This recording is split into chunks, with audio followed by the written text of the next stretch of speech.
ప్రస్తుతం election code అమల్లో ఉన్నందున 50,000 రూపాయల లోపు నగదు మాత్రమే తీసుకుని వెళ్లాల్సి ఉంటుంది.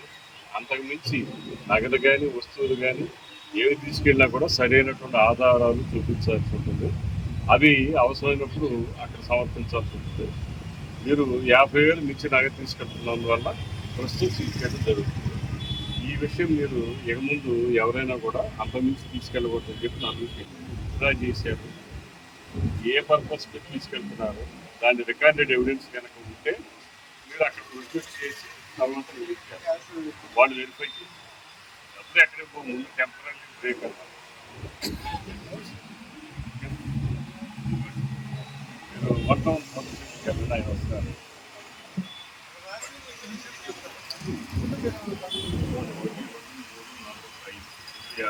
ఇది 40